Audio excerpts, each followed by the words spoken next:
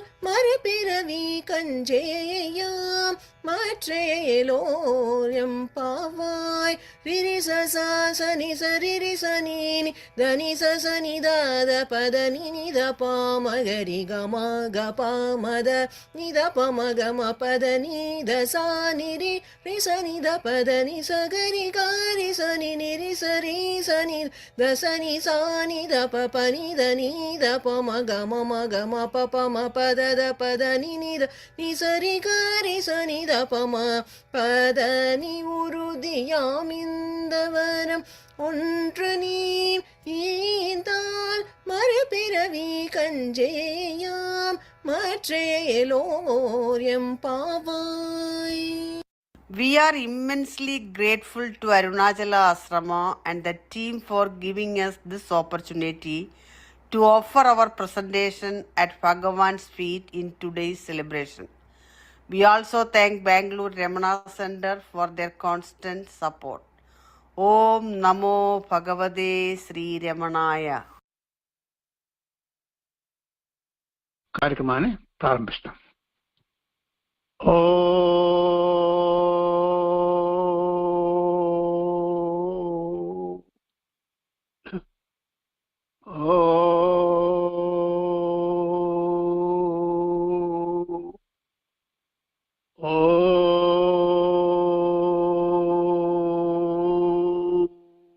ఈరోజు కార్యక్రమాలను శ్రీమతి లక్ష్మీకిరణ్, శ్రీమతి శ్రీలత నాతో పాటు నిర్వహిస్తారు.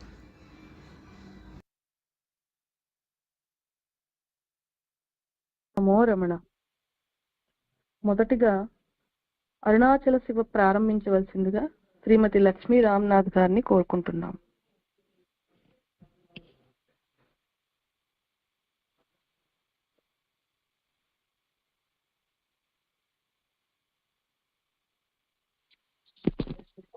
అరుణాచల శివ అరుణాచల శివ అరుణాచల శివ అరుణాచల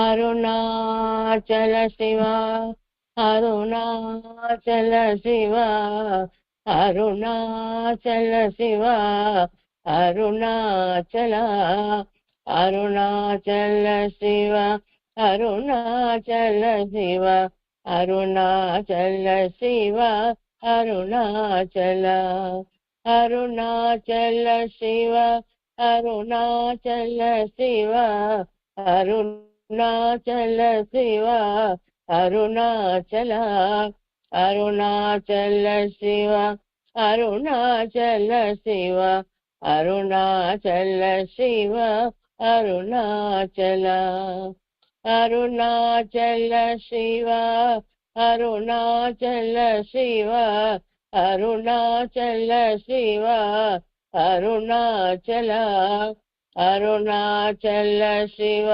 అరుణాచల శివ అరుణాచల శివ అరుణాచల అరుణాచల అరుణాచల శుక్లాంబరధరం విష్ణు శశివర్ణం చతుర్భుజం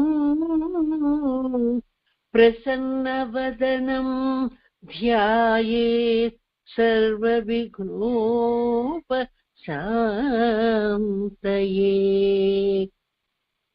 अगजानन पद्मार्कं गजाननमहर्निशम् अनेकदन्तं भक्तानां एकदन्तम् उपास्महे। गुरुर्ब्रह्मा गुरुर्विष्णुः गुरुर्देवो महेश्वर गुरुः साक्षात् परब्रह्म तस्मै श्री गुरवे नमः। अखण्डमण्डलाकारम् व्याप्तं येन चराचरम् तत्पदं दर्शितं येन तस्मै श्री गुरवे नमः। सदाशिवसमारम्भां शङ्कराचार्य मध्यमाम् रमणाचार्य पर्यन्तां वन्दे गुरुपरम्पराम्। अपार सत्सित्सुखवारि रासे यस्योर्मिमात्रं भुवनं समस्तं गुहाहितं संरमणं गभीरं चिन्ताविहीनं हृदि चिन्तयामि। ॐ सहना भवतु सहनौ भुनक्तु सह वीर्यं करवावहै तेजस्विनावधितमस्तु मा विद्विषावहै। ॐ शान्ति शान्ति शान्तिः। हरिः ओम्।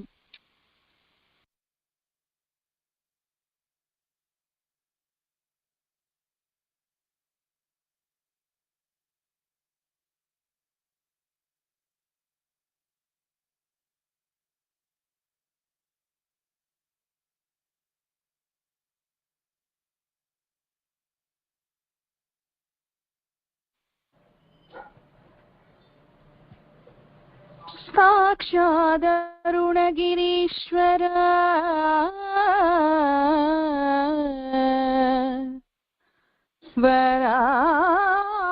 वरार्हमगो అక్షరమణమాల ననుసరించుటకును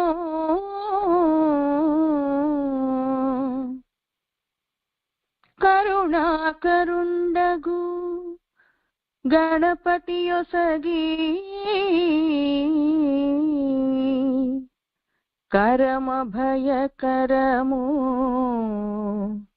కాపాడుగాక.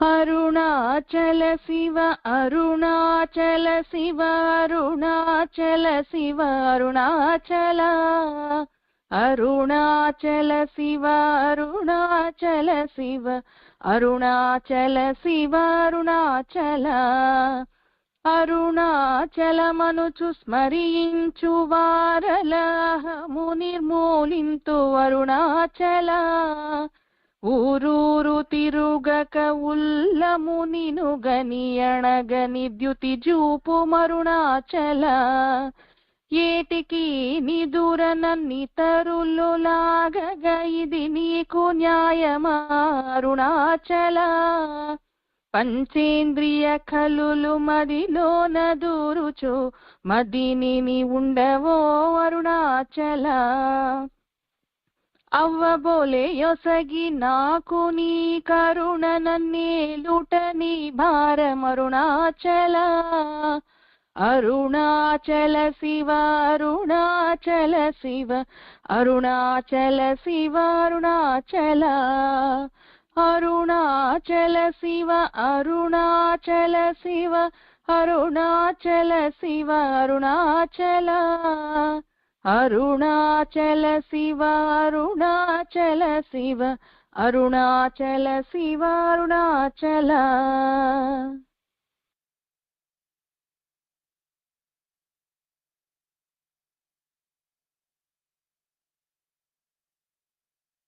కాంతమినము వల్లె కవిసి నన్విడువక కలిసి నాతో నుండు మరుణాచల.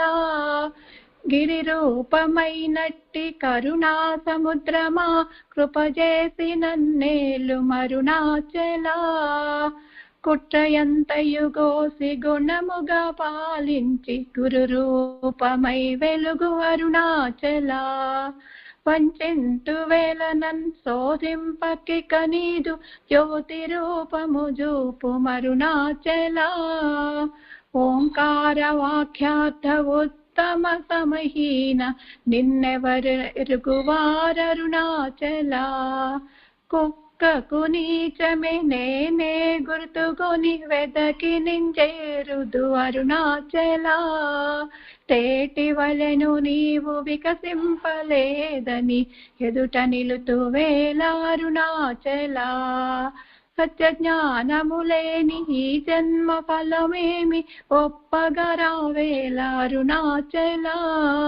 నగకు ఎడము కాదు నిన్వెదకిన నన్ను గను కృపా నగవేసి అరుణాచల. సూత్ర జ్ఞానములేని పామరు నామాయ జ్ఞానము గోసికావరుణాచల. అరుణాచల శివ అరుణాచల శివ అరుణాచల శివ అరుణాచల. అరుణాచల శివ అరుణాచల శివ అరుణాచల శివ అరుణాచల. మాయా విషము పట్టి తలకెక్కి చెడు మున్నే కరుణ పట్టొసగి బ్రో వరుణాచల. పేరు తల పగనే పట్టి లాగితి విని మహిమ కనుదురెవరరుణాచల. పోకరకలు లేని సమరంగ దివి చూపు మా కృప పోరాట మరుణాచల. మానము గొని చేరు వారి మనము బాపి నిరభిమానత వెల్లుగరుణాచల.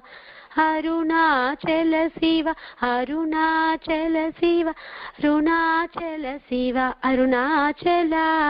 అరుణాచల శివ అరుణాచల శివ అరుణాచల శివ అరుణాచల.